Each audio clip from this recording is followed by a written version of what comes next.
Edakkal caves. இன்றைக்கி நம்ம பார்க்க போகிற அந்த டூரிசம் வந்து எடக்கல் கேவ்ஸு. உண்மையாக சொல்லப்போனால் வயநாடை சுற்றி வந்து ரொம்ப பிரம்மாண்டமாக நீங்கள் பார்க்கணுங்கிற மாதிரி இடமெல்லாம் கிடையாது. பட் இங்கே மோஸ்ட்லி வெறும் பார்க்கு தான் இருக்கும். ஏதோ ஒரு 2 இடங்கள் நல்லாயிருக்கும், அவ்வளோதான். அதில் ஒன்று வந்து எடக்கல் கேவ்ஸ்னு சொல்கிறது. இது முன்னாடி வந்து இங்கே ஆதிவாசிகள் இருந்ததாகவும், அதுவும் மேல்மலையில் கீழே ஒரு குகை இருக்குது, அங்கே எதுவுமே இருக்காது. அதுக்கு மேலே அதாவது கீழே உள்ள குகையிலேருந்து ஒரு சின்ன கிணறு மட்டும் இருக்கும். அதுக்கப்புறம் மேலே ஒரு காகம் இருக்குது. அங்கே போனீங்கன்னா கொஞ்சம் ஒரு டிராயிங்லாம் இருக்குது. ஒருத்தர் எக்ஸ்பிளைன் பண்ணிட்டே இருப்பார். இது வந்து அந்த என்ன சொல்கிறது, ஆதிவாசியோட தலைவனோட படம், சூரியன், யானை எல்லாம் அப்படின்னு சொல்லிட்டு இருப்பார். பட் அங்கே வேறு ஒன்றும் அந்தளவுக்கு பிரமாண்டமாக இருக்காது. பட் நீங்கள் கொஞ்சம் நடக்கிற மாதிரி இருக்கும். ஸ்டீப் அப்படியே ஸ்லோப்பாக ஏறிக்கிட்டே இருக்கனால சில பேர் கஷ்டமாக இருக்கும். அதே மாதிரி இங்கே வந்து பார்க்கிங் வந்து எப்படி இருக்கும்னா, ஒரு 8 பார்க்கிங் இருக்கும். பார்க்கிங் 1, பார்க்கிங் 1ங்கிறது நீங்கள் அந்த ஏற போகிற இடத்துக்கு ரொம்ப பக்கத்தில் இருக்கும். 2ங்கிறதுக்கப்புறம் ரொம்ப கொஞ்சம் தள்ளி அப்படியே கீழே தள்ளி வரும். ஸோ இது கொஞ்சம் டிஃபிகல்ட்டு.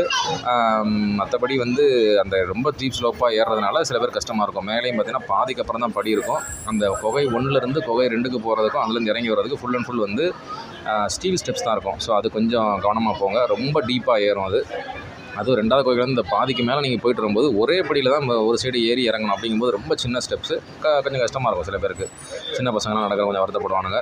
நிறைய கடைகள் இருக்குது. இன்னொரு ப்ளஸ் என்னென்னு பார்த்தீங்கன்னா, இங்கே வந்து எல்லா பொருட்களும், அதாவது அந்த கடை வச்சுருக்காங்க எல்லாருமே ரொம்ப சீப் அண்ட் பெஸ்ட்டாக இருக்கும். நார்மலாக நீங்கள் நம்ம ஊரில் வாங்குற மாதிரி தான் இருக்கும். எதுவுமே வந்து ஹை ரேட்டட் அப்படின்னு எதுவுமே இருக்காது. போகிற வழியில் ஒரு 12D தியேட்டர் இருந்தது.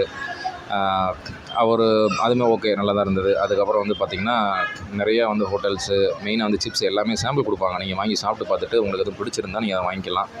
அந்த மாதிரி இருக்கும். இதை ட்ரை பண்ணி பாருங்கள். இது வந்து பார்த்திங்கன்னா கரெக்டாக உங்களுக்கு கல்பேட்டா, வைத்திரி கல்பேட்டாலேருந்து பார்த்தீங்கன்னா ஒரு 19-20 கிலோமீட்டரில் இருக்கும். ஆமாம், சின்ன சின்ன ரோட்டில் சுற்றி போகிற மாதிரி இருக்கும். அதனால் இது ஒன்று பாருங்கள். இதுலேயும் பார்த்திங்கன்னா வந்து கொஞ்சம் முடிஞ்ச அளவுக்கு நீங்கள் காலையிலே போகணுன்னு வச்சுக்கோங்களேன், கொஞ்சம் ஈஸியாக இருக்கும். பார்க்கிங்க்கு வந்து ₹20 பைக்குக்கு வாங்கினாங்க.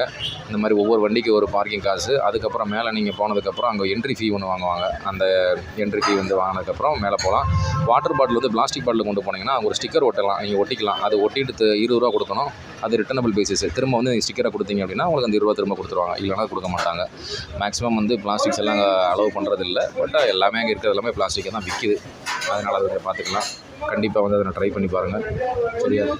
எனக்கு ஸோ அதை கொஞ்சம் பாருங்கள். அதை பார்த்துட்டு வேறு எதாவது டவுட் இருந்தால் சொல்லுங்கள்.